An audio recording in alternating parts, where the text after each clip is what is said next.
Hello, welcome. आज आपण aldehyde आणि कीटोन्स याच्या राहिलेल्या रिॲक्शन बघणार आहोत. राहिलेल्या रिॲक्शन म्हणजे एकच रिॲक्शन आपली बघायची राहिलेली आहे, ती म्हणजे अरोमॅटिक अल्डिहाइड्स जर असतील किंवा अरोमॅटिक कीटोन्स जर असतील तर त्यांचं जर का इलेक्ट्रोफिलिक सबस्टिट्यूशन केलं तर येणारा इलेक्ट्रोफाईल, इनकमिंग इलेक्ट्रोफाईल हा कुठल्या पोझिशनवर जातो हे आपल्याला आजच्या लेक्चरमध्ये बघायचं आहे. त्यानंतर आपण जे सुरू करणार आहोत ते कार्बोक्सिलिक ॲसिड सुरू करणार आहोत. तर आपण बघूया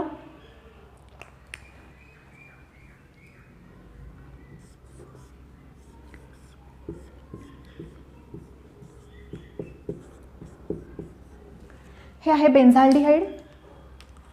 आता जर बेन्झाल्डिहाइड बघितलं तर हा जो C डबल बॉन्ड O आहे याचा ऑलरेडी -I आणि -R हा इफेक्ट असतो. मग बेन्झीन रिंगवर असे कुठले ग्रुप अटॅच झाले ज्यांचा -I किंवा -R इफेक्ट आहे, तर ते ग्रुप्स काय करतात, ते ग्रुप्स इनकमिंग इलेक्ट्रोफाईलला मेटा पोझिशनवरती काय करतात, डिरेक्ट करतात. म्हणून बेन्झीन रिंगवर जर का डबल बॉन्ड असणारे ग्रुप आले, for example C double bond OH किंवा C double bond O CH3 किंवा NO2 किंवा C double bond O OR यासारखे जर का ग्रुप्स आले ना, तर इनकमिंग इलेक्ट्रोफाईल हा मेटा पोझिशनला जातो. त्याचं कारण असं आहे की हे जे पाय बॉन्ड आहेत हे कॉन्जुगेशनमध्ये असल्यामुळे याचं जर का आपण याचे जर का आपण रेझोनन्स स्ट्रक्चर काढले तर आपल्याला असं लक्षात येतं आहे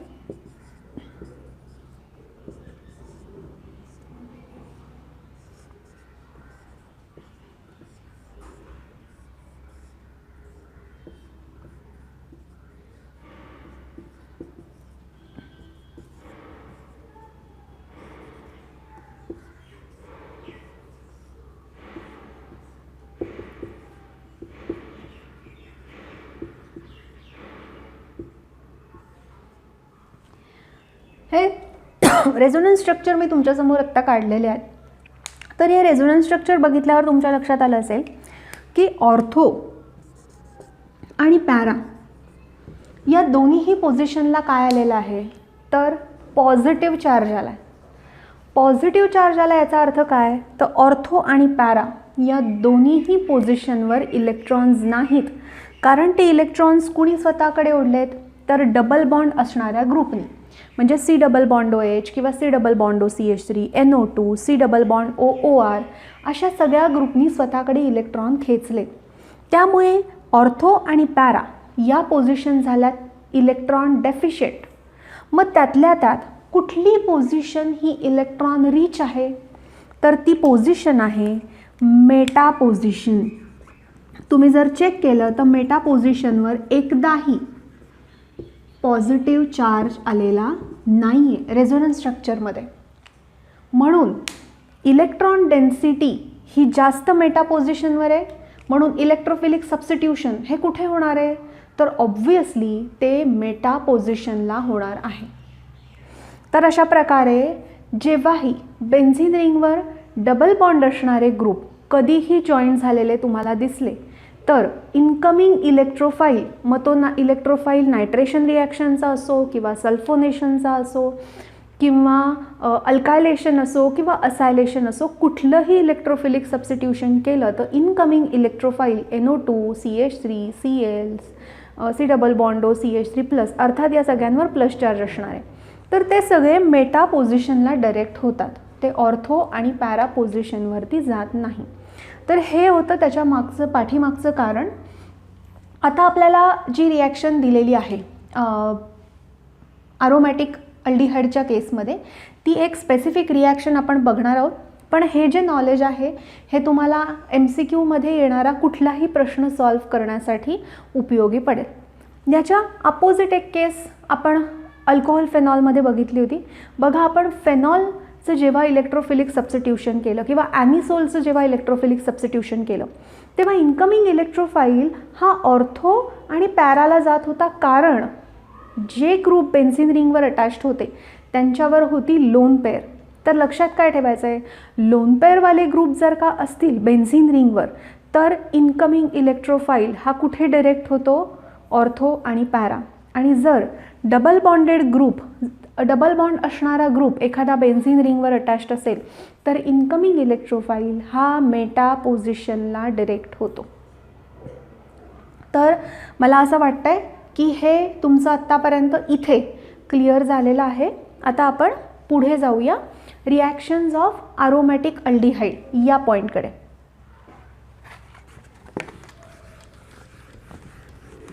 एकच रिॲक्शन तुम्हाला अभ्यासाला आहे आणि ती आहे नायट्रेशन ऑफ बेन्झाल्डिहाइड. तर आपण बघूया. नायट्रेशन करायचं आहे बेन्झाल्डिहाइड, बेन्झीन रिंगवरती COOH. नायट्रेशन करायचं आहे कॉन्सन्ट्रेटेड HNO3, कॉन्सन्ट्रेटेड H2SO4. आता आपल्याला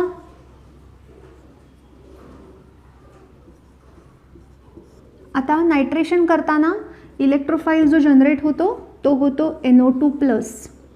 तर हा NO2+ इलेक्ट्रोफाईल आत्ता जसं आपण बघितलं तसं C+O ग्रुप आहे बेन्झीन रिंगवर, म्हणून हा इन्कमिंग इलेक्ट्रोफाईल कुठे जाणार आहे तर मेटा पोझिशनला.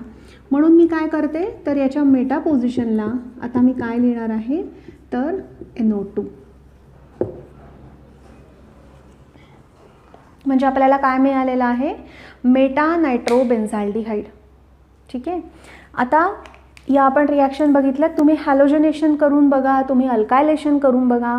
इथे नायट्रेशन तुम्हाला दाखवलेली आहे, सल्फोनेशन करून बघा. लक्षात एवढंच ठेवायचं आहे की इन्कमिंग इलेक्ट्रोफाईल हा मेटा पोझिशनवरती गेला पाहिजे.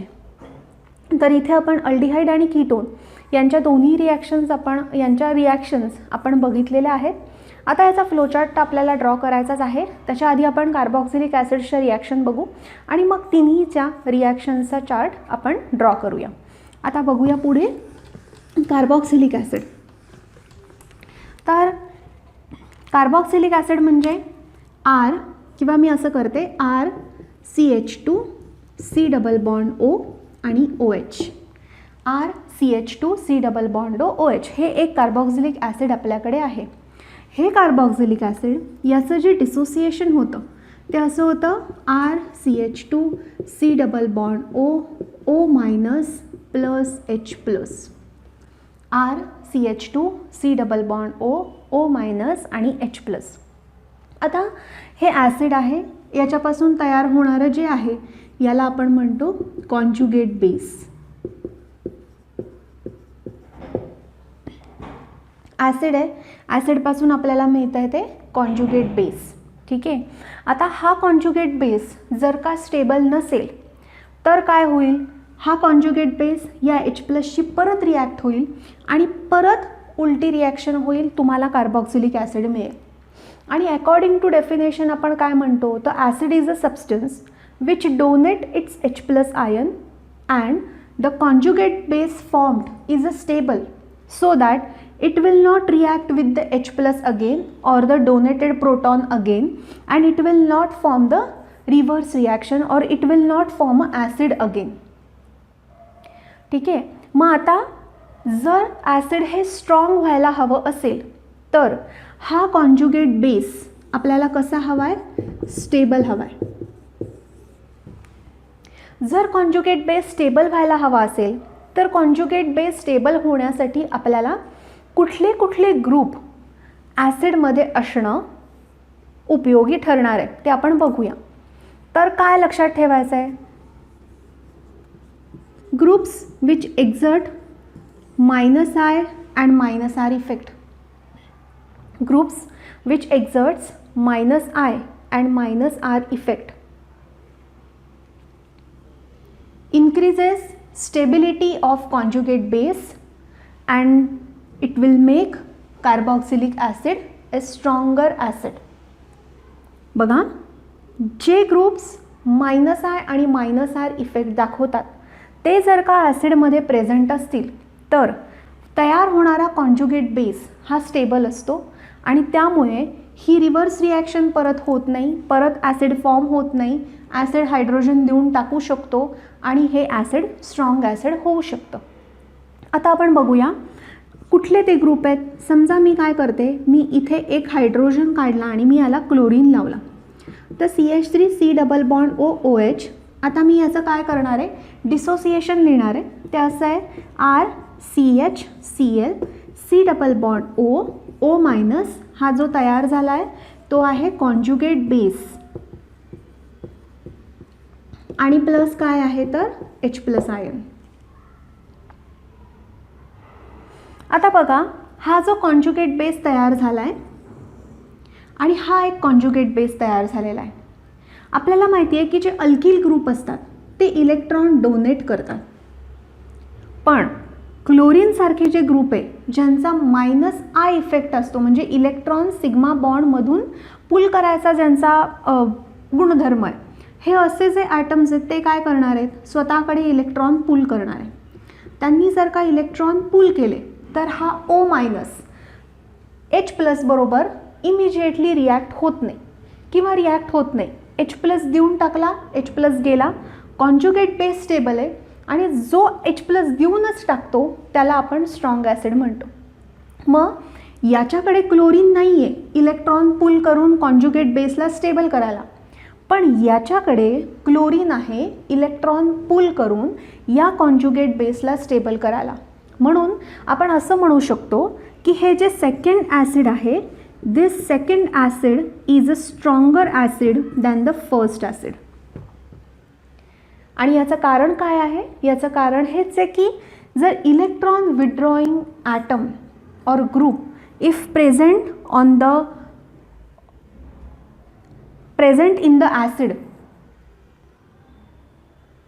then it undergo dissociation to produce a stable conjugate base, and that stable conjugate base will not react with H+ again, and the acid produced will be stronger acid. Cl, NO2, F, Br, I, O, all electronegative atom have tendency to pull electron.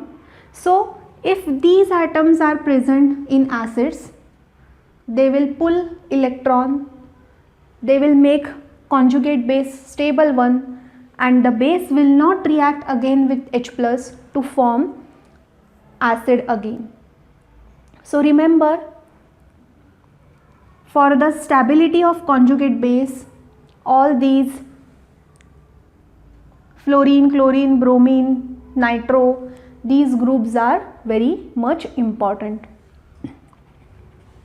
आपण एक दोन example बघूया ज्यामध्ये आपण काय बघणार आहोत की पोझिशन कशी मॅटर करते.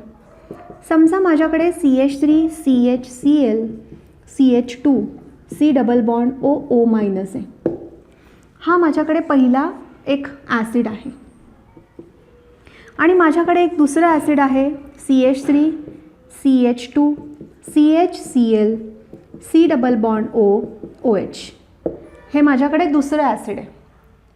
तर आता बघा काय होतं आहे की हे जे दुसरं ॲसिड आहे या दुसऱ्या ॲसिडमध्ये क्लोरीनची जर का तुम्ही पोझिशन नीट बघितली तर तुम्हाला लक्षात येईल ती पोझिशन C डबल बॉन्ड OHच्या अगदी जवळ आहे. म्हणजे क्लोरीन कॉन्ट्रीब्यूट करणारे इलेक्ट्रॉन पुल करायला या कॉन्जुगेट बेसमधून, म्हणजे याचा जो कॉन्जुगेट बेस फॉर्म होईल CH3 CH2 CHCl C double bond O minus, हा जो कॉन्जुगेट बेस फॉर्म होईल हा फॉर्म्ड कॉन्जुगेट बेस कसा असणार आहे तर स्टेबल असणार आहे.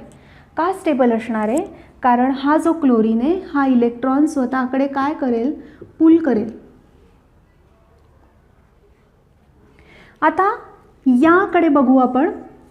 या कंपाऊंडमध्ये या ॲसिडमध्ये क्लोरीनची पोझिशन ही C डबल बॉन्ड OH पेक्षा जरा लांब आहे.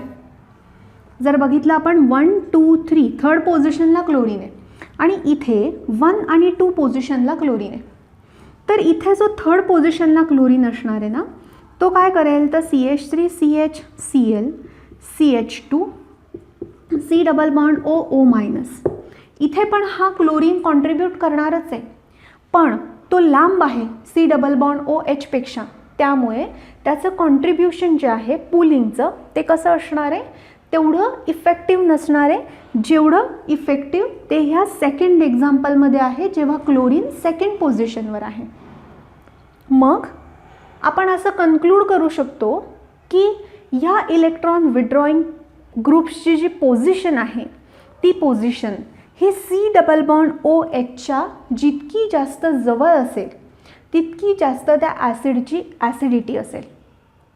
हा फर्स्ट पॉईंट नोट करून ठेवा. काय सांगितलं, इलेक्ट्रॉन विड्रॉईंग ग्रुप्सची पोझिशन C डबल बॉन्ड OHच्या जितकी जास्त जवळ असेल तितका तो ॲसिड स्ट्रॉंग. तुम्ही नोट केलेलंच असेल. मी आता दुसऱ्या पॉईंटकडे जाते.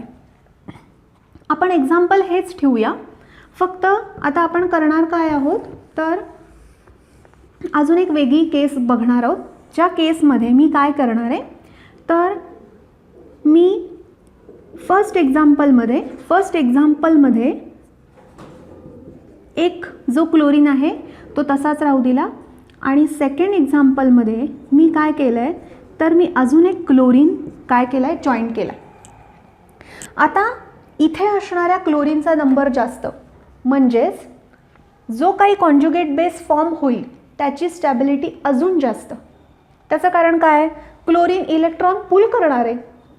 इथे काय होणार आहे, एकच क्लोरीन आहे, त्यामुळे तो जास्त याच्या इतका जास्त इलेक्ट्रॉन पुल करू शकणार नाही. त्याच्यामुळे याचा conjugate base is more stable, so this acid is more stronger than acid 1 in this केस.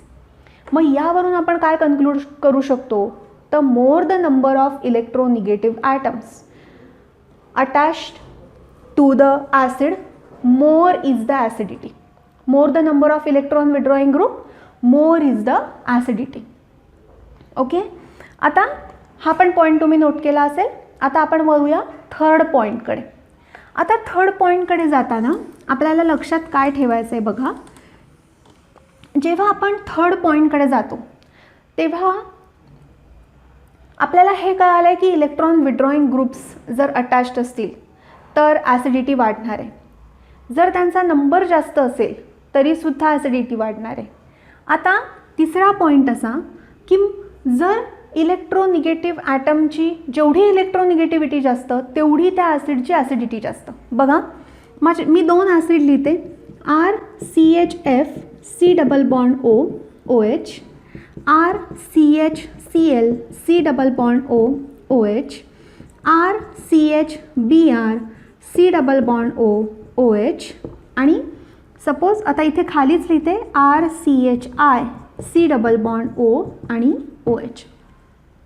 आपण सगळे हॅलोजन्स वापरलेत. आपल्याला माहिती आहे की हे जे हॅलोजन्स आहेत हे हॅलोजन्स त्यांची इलेक्ट्रोनिगेटिव्हिटी कशी व्हॅरी होते तर fluorine is strongest electronegative element in the whole periodic table. Okay, मग फ्लोरीन आहे, मग क्लोरीन आहे, मग ब्रोमीन आहे आणि मग काय आहे तर आयोडीन आहे. ओके, तर आता बघा फ्लोरीन, क्लोरीन, ब्रोमीन, आयोडीन या केसमध्ये जो फ्लोरीन जास्त इलेक्ट्रोनिगेटिव्ह आहे क्लोरीनपेक्षा, मग ब्रोमीन आणि मग आयोडीन, तर फ्लोरीनची इलेक्ट्रॉन पुलिंग कॅपॅसिटी ही जास्त असणार आहे ॲज कम्पेअर्ड टू क्लोरीन, क्लोरीनची जास्त असणार आहे ॲज कम्पेअर्ड टू ब्रोमीन, ब्रोमीनची जास्त असणार आहे ॲज कम्पेअर्ड टू आयोडीन. आणि त्यामुळे काय होणार आहे तर हे जे ॲसिड आहे यांची ॲसिडिटी कशी व्हॅरी होईल, ज्या ॲसिडमध्ये स्ट्रॉंगेस्ट इलेक्ट्रोनिगेटिव्ह एलिमेंट अटॅच्ड आहे तो असणार आहे स्ट्रॉंगेस्ट ॲसिड, म्हणून हा असणार आहे स्ट्रॉंगेस्ट, मग त्यानंतर हा. तर अशी ॲसिडची ॲसिडिटी काय होती आहे इथे व्हॅरी होती आहे. तिन्ही पॉईंट्स तुम्ही नोट केले असतील ॲसिडिटीच्या केसमध्ये. आता हा जो पॉईंट पाहिला आपण किंवा हे जे एक्झाम्पल्स पाहिले आपण हे अलिफॅटिक अल्डिहाइड्सच्या केसमधले आहेत. आपण जे आता बघणार आहोत याच्या पुढे ते असणार आहेत अरोमॅटिक ॲसिड्सच्या केसमधले. सॉरी, मी मगाशी चुकून अल्डिहाइड म्हणाले. आत्ता आपण जे काही एक्झाम्पल्स बघितले ते सगळे कुठले आहेत, तर अलिफॅटिक ॲसिड्सच्या केसमधले. आता इथून पुढे जे आपण बघणार आहोत ते आहेत अरोमॅटिक ॲसिड्सच्या केसमधले एक्झाम्पल. तर आपण बघूया अरोमॅटिक केस जे असेल तर आपण त्यांची ॲसिडिटी ठरवताना कोणते कोणते क्रायटेरिया लक्षात घ्यायचे. तर आपण एक्झाम्पल बघूया. एक्झाम्पल आहे बेन्झॉइक ॲसिड. पहिलं एक्झाम्पल आहे बेन्झॉइक ॲसिड. आता हे जे बेन्झॉइक ॲसिड आहे, हे बेन्झॉइक ॲसिड डिसोसिएट होतं C double bond O O minus plus H plus. आता एच प्लस देतो, ॲसिड आहे, पण ॲसिडिटी वाढवायची असेल तर कुठले ग्रुप अटॅच्ड असायला हवेत, किंवा आपल्याला 3 ॲसिड दिलेत अरोमॅटिक ॲसिड. एकाला आपण असं कन्सिडर करूया की एकाला त्यांनी काय अटॅच करून दिलेलं आहे, तर ऑर्थोला क्लोरीन अटॅच करून दिलेला आहे. दुसरा जो आहे त्याला अटॅच करून दिलेला आहे NO2. ओके.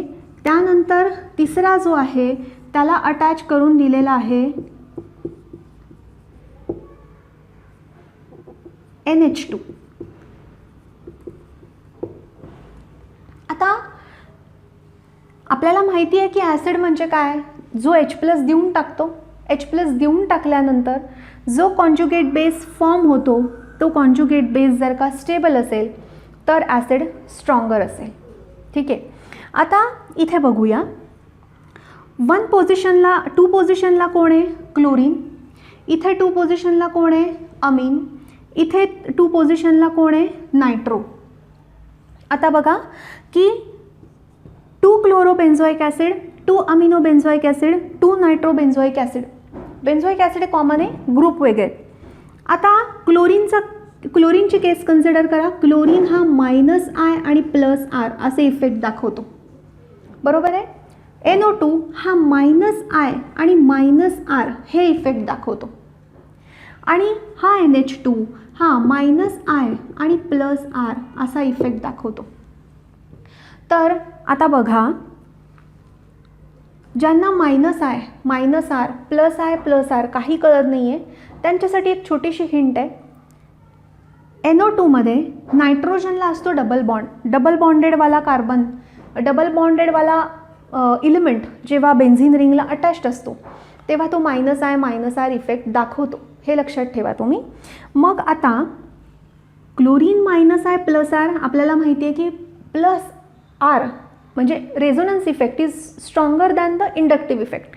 मग या तिघांमधली जर का ॲसिडिटी आपल्याला स्ट्रॉंगर म्हणजे ॲसिडिटी ऑर्डर आपल्याला शोधायची असेल तर आता मी काय काय चेक करणार आहे बघा. पहिलं मी चेक करणार आहे इलेक्ट्रोनिगेटिव्हिटी.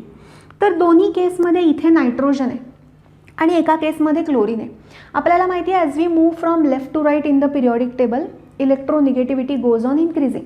मग आपलं कसं आहे, कार्बन आहे, मग कोण आहे, तर कार्बन नंतर इलेमेंट आहे नायट्रोजन आहे, त्यानंतर ऑक्सिजन आहे, त्यानंतर फ्लोरीन आहे, क्लोरीन आहे, आणि आपल्याला इलेक्ट्रोनिगेटिव्हिटीची ऑर्डर पण माहिती आहे, फ्लोरीन मग ऑक्सिजन मग नायट्रोजन मग क्लोरीन. मग आता बघा आपल्याकडे नायट्रोजन आहे आणि क्लोरीनही आहे.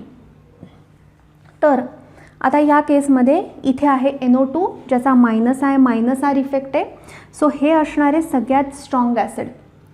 त्यानंतर क्लोरीन अटॅच्ड असणारं ॲसिड असणारे सगळ्यात यानंतरचं स्ट्रॉंग ॲसिड, आणि जिथे NH2 आहे म्हणजे बेसिक पार्ट तिथे इंट्रोड्यूस झाला आहे तर ॲसिडिटी ऑब्व्हियसली कमी होणार आहे, त्यामुळे थर्ड असणार आहे NH2.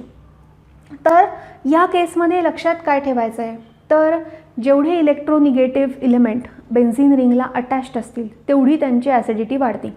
नंबर वाढला NO2चा, ॲसिडची ॲसिडिटी अजून जास्त वाढते. जर का एखादा असा ग्रुप आला, आता समजा आपण अजून एखादा ग्रुप घेऊया. मी समजा इथे लिहिलं COOH आणि इथे लिहिलं CH3. आता आपल्याला सगळ्यांना माहिती आहे की CH3चा इफेक्ट काय असतो.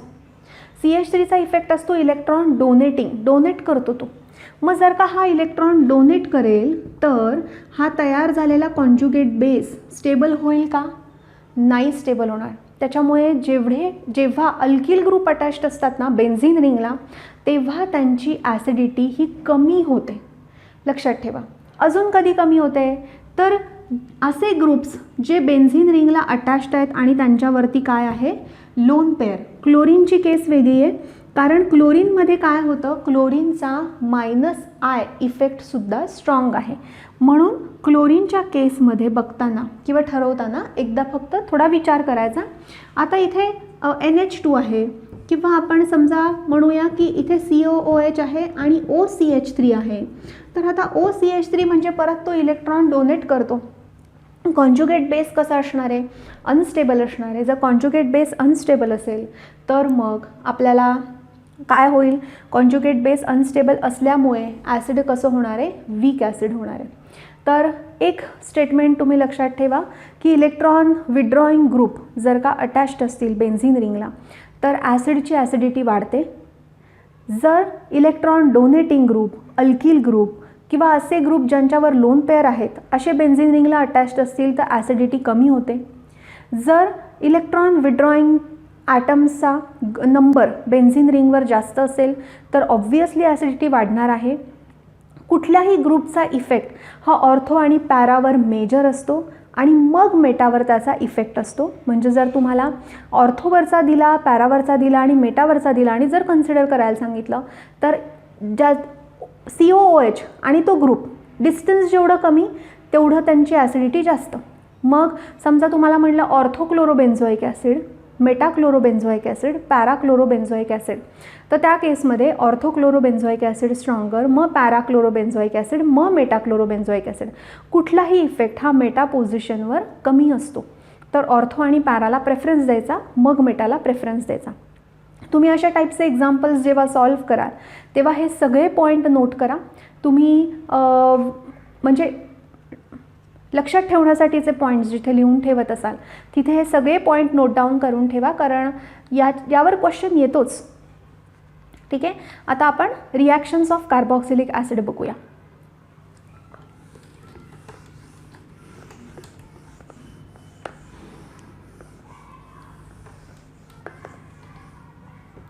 रिॲक्शन्स ऑफ कार्बॉक्सिलिक ॲसिडमध्ये पहिली रिॲक्शन जी आपण बघणार आहोत, फर्स्ट रिॲक्शन जी आपण बघणार आहोत ती आपण बघूया रिडक्शन.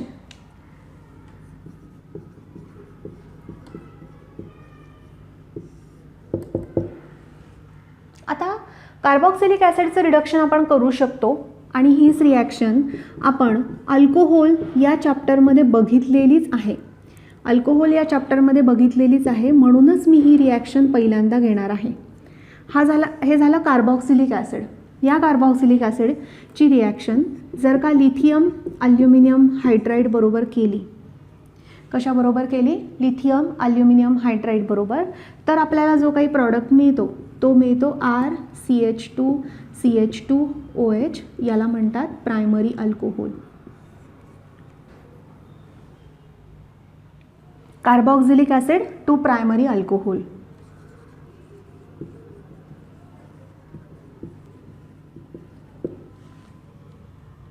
कुठला रिएजंट वापरतो, स्ट्रॉंग रिड्युसिंग एजंट. कोणता आहे तो reducing agent, lithium aluminium hydride. Direct carboxylic ॲसिडचं प्रायमरी अल्कोहोलमध्ये आपण कन्व्हर्जन करू शकतो.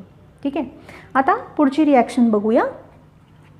यासाठी तुम्ही प्रॅक्टिस म्हणून CH3 CH2 C double bond OH प्रोपेनॉइक ॲसिडचं LiAlH4नी काय करा, रिडक्शन करा आणि जे काही अल्कोहोल मिळेल त्या अल्कोहोलचं स्ट्रक्चर तुम्ही ड्रॉ करा. नेक्स्ट बघूया. नेक्स्ट जी रिॲक्शन आहे ती रिॲक्शन अशी आहे RCH2 C double bond OH plus ROH in presence of acidic medium. आता काय आहे मी लिहिलेलं, एक आहे कार्बॉक्सिलिक ॲसिड आणि एक आहे अल्कोहोल. एक आहे कार्बॉक्सिलिक ॲसिड, एक आहे अल्कोहोल. यांची reaction in presence of acid, in presence of बेससुद्धा करता येते. आपण इन प्रेझन्स ऑफ ॲसिड बघूया. तर इन प्रेझन्स ऑफ ॲसिड केलं आपल्याला काय मिळणार आहे, तर RCH2 C double bond O R आपल्याला जे काही मिळालं आहे जो फंक्शनल ग्रुप आपल्याला मिळाला आहे तो फंक्शनल ग्रुप काय आहे, ईस्टर. फंक्शनल ग्रुप काय मिळाला आहे, ईस्टर. प्लस याचा बाय प्रॉडक्ट काय असणार आहे, तर वॉटर. आपण एक रिॲक्शन करून बघूया. सोपे ॲसिड्स ॲसिड आणि अल्कोहोल घेते मी पहिल्यांदा. CH3 C double bond OH. आणि आता आपण वॉटर काढून टाकायचा म्हणून मी अल्कोहोल लिहिताना फक्त त्याची रिअरेंजमेंट चेंज करते आहे. बघा, HO आणि CH3 in presence of H plus ion. हा H आणि हा OH मायनस H2O होईल आणि काय मिळालं, CH3.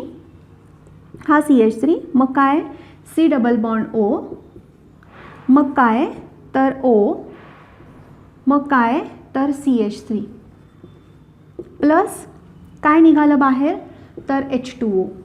आता आपल्याला ईस्टरला नाव द्यायचं आहे, तर ईस्टरला नाव काय असेल, मिथाइल इथॅनोएट. OATE नी एंड करतो आपण. मिथाइल इथॅनोएट नाव काय असणार आहे, मिथाइल इथॅनोएट.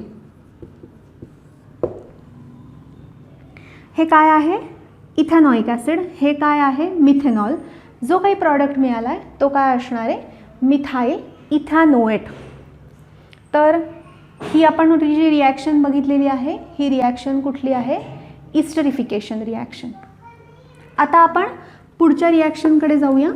त्याआधी तुम्हाला प्रॅक्टिस करण्यासाठी मी एक ॲसिड देते. त्या ॲसिड असं आहे CH3 CH2 CH2 C double bond OH plus HOH CH2 CH3 in presence of H plus medium. ही जी रिॲक्शन आहे ईस्टर फॉर्मेशनची रिॲक्शन आहे म्हणून यालाच आपण इस्टरिफिकेशन रिॲक्शन असंही म्हणतो. याचं जे काही ईस्टर फॉर्म होईल त्या ईस्टरचं आपल्याला काय लिहायचं आहे, तर आपल्याला त्याचं नावसुद्धा लिहायचं आहे. सगळ्यांनी नोट करून घेतले असतील. आता मी नेक्स्ट पॉईंटकडे जाते.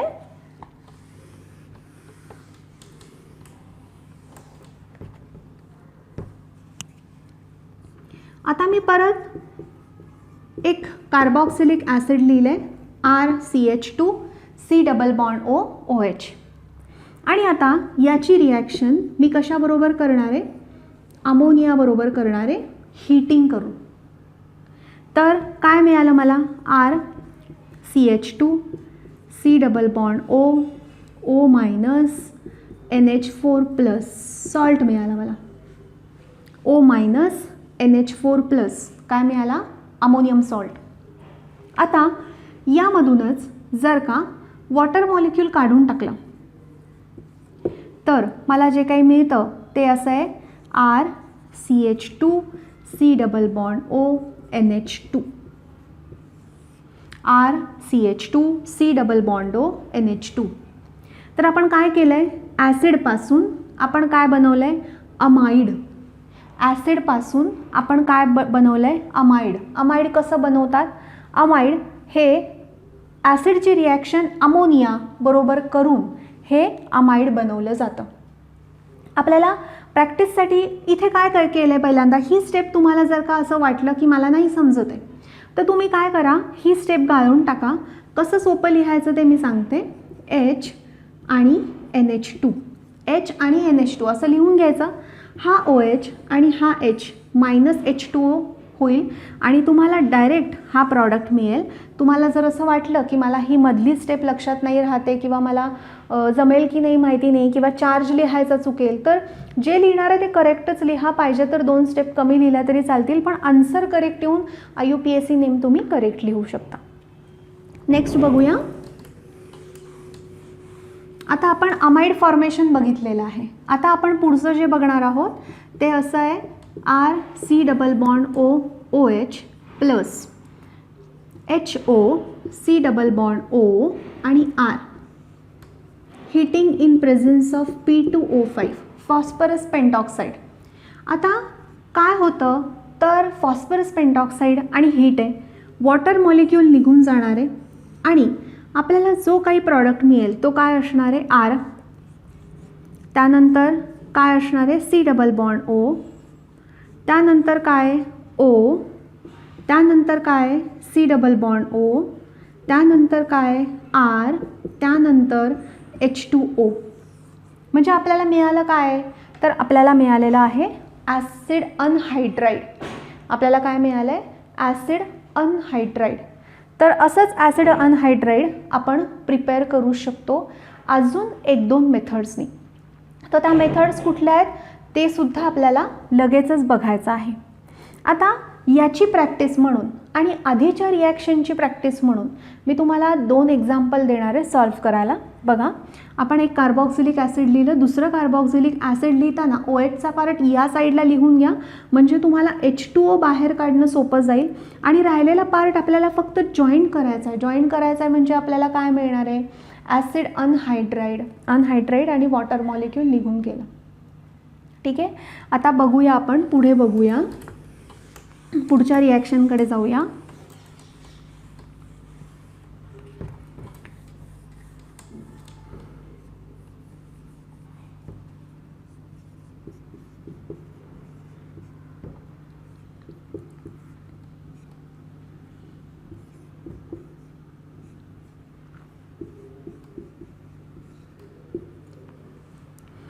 ही जी रिॲक्शन आहे ही रिॲक्शन आहे reaction of acid with the thionyl chloride.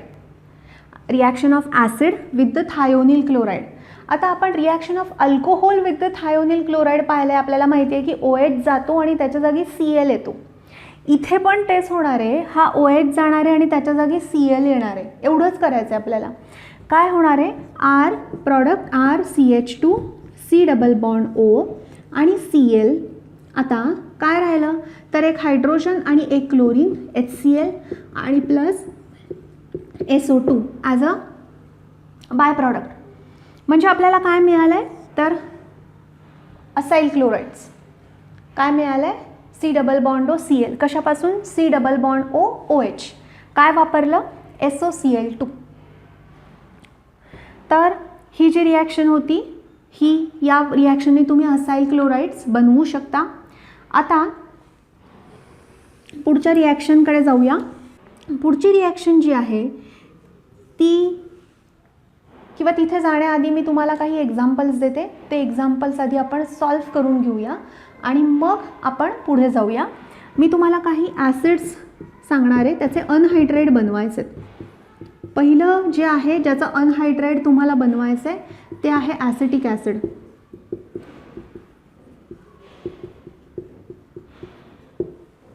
त्यानंतर सेकंड आहे CH3 CH2 CH2 C double bond O OH आणि SOCl2. ही दुसरी रिॲक्शन आहे. तिसरी रिॲक्शन काय आहे, CH3 CH2 C double bond O OH plus NH3. चौथी रिॲक्शन आहे CH3 CH2 CH2 C double bond O OH plus HOCH3. काय काय प्रॉडक्ट्स मिळतात हे तुम्हाला लिहायचं आहे. हे तुमचं डेली प्रॅक्टिस क्वेश्चन आहे, असं लक्षात ठेवा. हे सगळे तुम्हाला, याचं सगळ्याचे तुम्हाला प्रॉडक्ट्स लिहायचे आहेत. हे सगळे एक्झाम्पल्स तुम्हाला सॉल्व्ह करायचे आहेत. आता आपण हे तुमचं लिहून झालं असेल.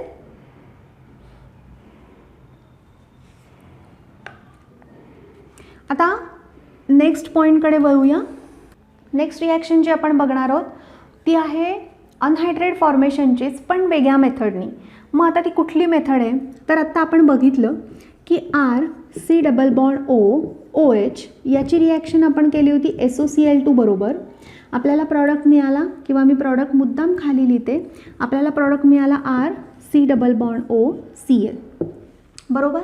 आता याची रिॲक्शन जर मी, आता माझ्याकडे समजा दुसरा किंवा सेम ॲसिड आहे आणि त्याची रिॲक्शन समजा मी NaOH बरोबर केली, तर जो काही प्रॉडक्ट मला मिळतो तो असतो RC double bond O O minus Na plus आणि हा OH आणि हा H2O बाहेर पडतो.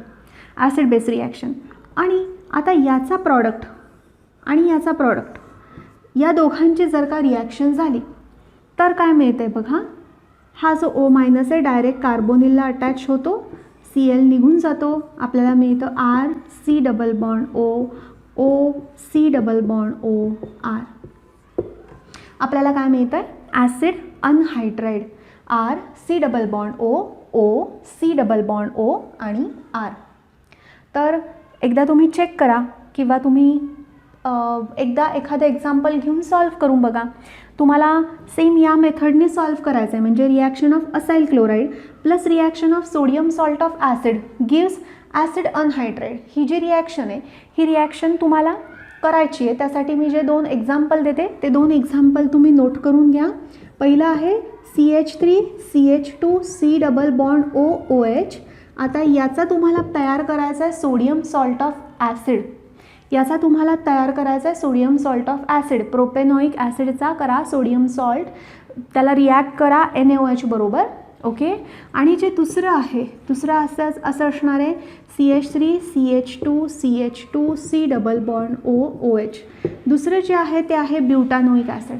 आता हे जे ब्युटानोइक ॲसिड आहे, ह्या ब्युटानोइक ॲसिडची रिॲक्शन तुम्ही कशाबरोबर करा, तर ब्युटानोइक ॲसिडची रिॲक्शन तुम्ही करा SOCl2 बरोबर, त्याचा बनवा असाइल क्लोराईड म्हणजे CH3 CH2 C double bond O Cl बनवा.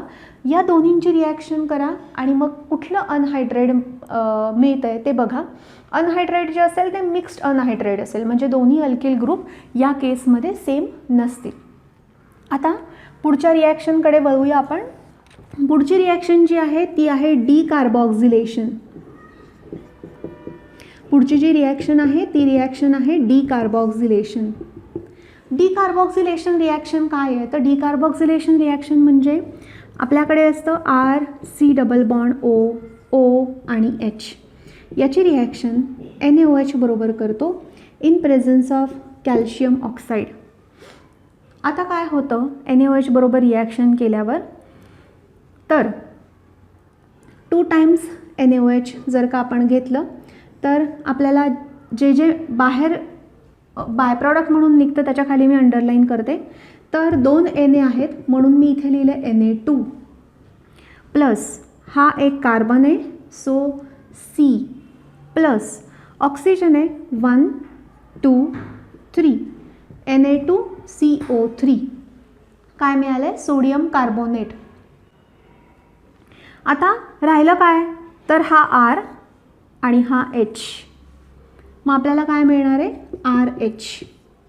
तर या रिॲक्शनमध्ये तुम्ही नीट बघितलं तर हा जो काही कार्बॉक्सिलिक ॲसिड आहे, या कार्बॉक्सिलिक ॲसिडमधून हा जो CO2 आहे हा CO2 निघून गेला, म्हणून आपण त्याला काय म्हणतो आहे तर डिकार्बॉक्झिलेशन रिॲक्शन. तो निघून गेल्यामुळे आपण त्याला काय म्हणतो डिकार्बॉक्झिलेशन. कार्बन डायऑक्साईड निघून गेला, डिकार्बॉक्झिलेशन रिॲक्शन. आपल्याला काय मिळालं आहे तर अल्केन. आपल्याला काय मिळालं आहे अल्केन. तर आता इथेपर्यंत सगळे पॉईंट्स क्लिअर झालेले असतील. ही रिॲक्शन जी आहे ही फॉर्मेशन ऑफ अल्केनमध्ये सुद्धा 11th स्टँडर्डला झालेली असेल. जरी झालेली नसेल तरी तुम्ही लक्षात ठेवू शकता की अल्केन फॉर्मेशनची ही एक रिॲक्शन तुम्ही म्हणू शकता. आता एक्झाम्पल आपण असं घेऊया CH3 CH2 C double bond O OH. आता लक्षात काय ठेवायचं आहे, जेव्हा अशी रिॲक्शन येते तेव्हा जेवढे कार्बन ॲसिडमध्ये असतील त्याच्यापेक्षा एक कार्बन कमी अल्केनमध्ये मिळतो, म्हणून तुम्ही ॲसिड बघितल्यावरच तुम्ही डायरेक्ट प्रॉडक्ट लिहू शकता. आता मी बघितलं की माझ्याकडे 3 कार्बन आहेत ॲसिडमध्ये, मला माहिती आहे एक कार्बन CO2 फॉर्ममध्ये निघून जातो. मी काय करणार, मी CH3 CH3 प्लस Na2CO3 असा प्रॉडक्ट लिहून टाकणार आहे. आता बघू आपण बरोबर येतो आहे का, तर ट्वाईस Na म्हणजे Na2C आणि हे 3 ऑक्सिजन Na2CO3 बाहेर गेले, हा CH3 CH2 आहे आणि हा H आहे, याचा काय बनला CH3 CH3. तर तुम्ही लक्षात ठेवा, तुम्हाला एक्झाम्पल मी एक देते करायला. CH3 CH2 CH2 C double bond O OH. त्याची रिॲक्शन करा ट्वाईस NaOH बरोबर in presence of calcium oxide heat. तर हे करून तुम्ही एकदा चेक करा ही रिॲक्शन की तुम्हाला प्रॉडक्ट काय मिळतो आहे. सिम्पल आहे. जर तुमच्या कार्बोक्सिलिक ॲसिडमध्ये 4 कार्बन असतील ना, तर 3 कार्बनचं जे काही अल्केन आहे ते प्रॉडक्ट म्हणून लिहून टाकायचं, फार विचार करायचा नाही. तर असे काही ठोकता आहेत जे तुम्ही लक्षात ठेवले तर तुम्हाला अगदी सोपं वाटेल. तुम्हाला फार रिॲक्शन लिहून त्याचा प्रॉडक्ट काय येणार आहे एवढा सगळा विचार करावा लागणार नाही. ठीक आहे. तर आत्ता आपण कार्बोक्सिलिक ॲसिडच्या सगळ्या रिॲक्शन्स बघितलेल्या आहेत.